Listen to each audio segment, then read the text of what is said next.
नमस्कार, आप देख रहे हैं संदीप कुमार के साथ द विशेष समाचार डिजिटल। अब बनारसी अंदाज में दिनांक 3 दिसंबर 2024 दिन मंगलवार को बिजनौर के नगीना लोकसभा से सांसद व भीम आर्मी संस्थापक एवं आज़ाद समाज पार्टी काशीराम के राष्ट्रीय अध्यक्ष भाई एडवोकेट चंद्रशेखर आज़ाद जी के जन्मदिन के अवसर पर उनके जन्मदिन को खास बनाते हुए पूरे प्रदेश में संभल हिंसा के खिलाफ तथा यूपी पुलिस व संभल प्रशासन तथा प्रदेश सरकार के दलित मुस्लिम विरोधी रवैये के विरोध में एक दिवसीय जनपदीय धरना प्रदर्शन का आह्वान किया गया, जिसके तहत जनपद चंदौली में भी भीम आर्मी आज़ाद समाज पार्टी काशीराम के कार्यकर्ताओं व पदाधिकारियों द्वारा जिला मुख्यालय स्थित धरना प्रदर्शन स्थल बिछिया में भी प्रदर्शन करते हुए नारेबाजी की गई। इस अवसर पर आज़ाद समाज पार्टी काशीराम के चंदौली जिलाध्यक्ष शैलेश कुमार, पार्टी सह संयोजक अजय कुमार, विधानसभा अध्यक्ष सोहन भारती व तमाम कार्यकर्ता मौजूद रहे। उत्तर प्रदेश चंदौली से संदीप कुमार की रिपोर्ट, द विशेष समाचार डिजिटल। बहुत बहुत धन्यवाद।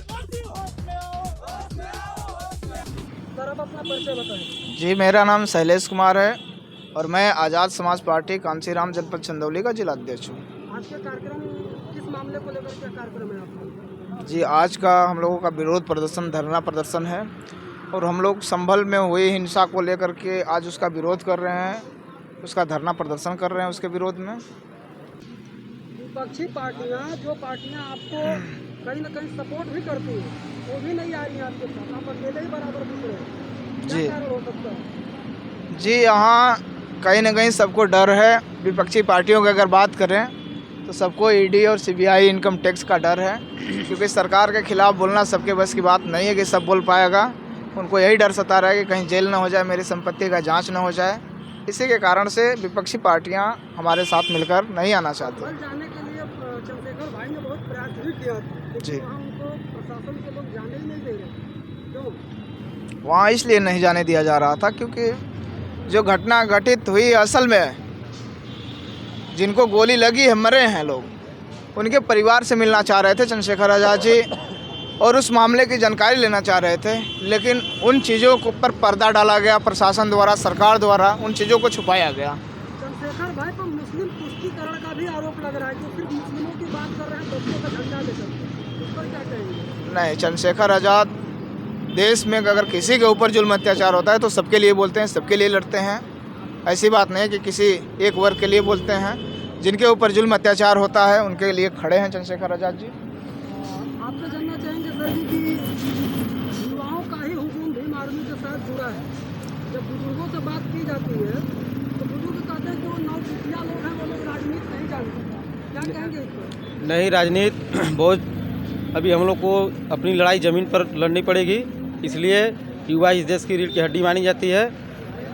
शहीद आजम भगत सिंह 19 साल के थे, वो भी देश के लिए शहीद हो गए, इसलिए युवा रीढ़ की हड्डी मानी जाती है। हरियाणा का नतीजा, उसके बाद उत्तर प्रदेश के उपचुनाव में जो नतीजे आए हैं उस पर क्या कहेंगे? क्योंकि दोनों जगह आपका प्रदर्शन दिख रहा है। उसमें देखिए, कांसीराम जी ने कहा था कि पहली लड़ाई हारने के लिए, दूसरी लड़ने के लिए, तीसरी जीतने के लिए।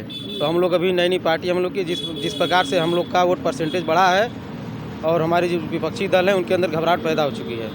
आपके बगल में ही मझवा विधानसभा में उपचुनाव हुआ था, वहाँ का क्या प्रदर्शन रहा होगा, कुछ जानकारी है आपको? नहीं सर, हम लोग की जो कि ड्यूटी लगी थी, हम लोग कटहरी विधानसभा में लगे हुए थे। वहाँ के जो जिला पदाधिकारी थे वो बता आप लोग गए थे, लेकिन आपके नजदीक में तो मझवा था, वहाँ क्यों नहीं गए? नहीं, वो आता है मध्यांचल में, हम लोग का पूर्वांचल में आता है, इसलिए हम लोग का वहाँ जाना था। मध्यांचल में। सर, आपका परिचय? जी, मेरा नाम प्रभात कुमार है। आप युवा मोर्चा के कार्यकर्ता हैं। जी तो युवाओं को छोड़ने के लिए और जो युवा भटक गया है, जी कई लोग हैं जो बीमारी में जुड़ करके निकल गए, जी उनके लिए कोई विशेष संदेश? देखिए, उसमें जो कुछ भी लोग निकले हुए हैं, और फिर कहीं न कहीं से हमारे लोग इतने साथ आए हैं, अब फिर हम लोग एक दूसरे को जोड़ने के लिए एक दिन न एक दिन हम लोग रोज़ डेली यहाँ से वहाँ निकलते रहते हैं, प्रयास करते रहते हैं जोड़ने के लिए कि हमारे साथ इतने लोग आएंगे और हम लोग की पार्टी जो आज़ाद समाज पार्टी है भीम आर्मी की, वो इकट्ठा एक मजबूत बनेगी। मैं नाम तो नहीं लूँगा सर, लेकिन आपको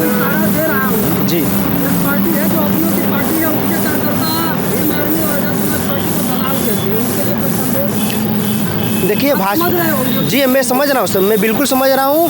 ये जो भाजपा सरकार जो ये है इनको इतना डर सताया हुआ कि कहीं अगर आज़ाद समाज पार्टी अगर आज़ाद समाज पार्टी के जो राष्ट्रीय अध्यक्ष चंद्रशेखर आज़ाद जी हैं अगर वो मुख्यमंत्री 2027 में बन जाते हैं तो उनकी कहीं ना कहीं खटिया खड़ी बिस्तरा गोल हो जाएगी। देने के लिए बहुत बहुत धन्यवाद।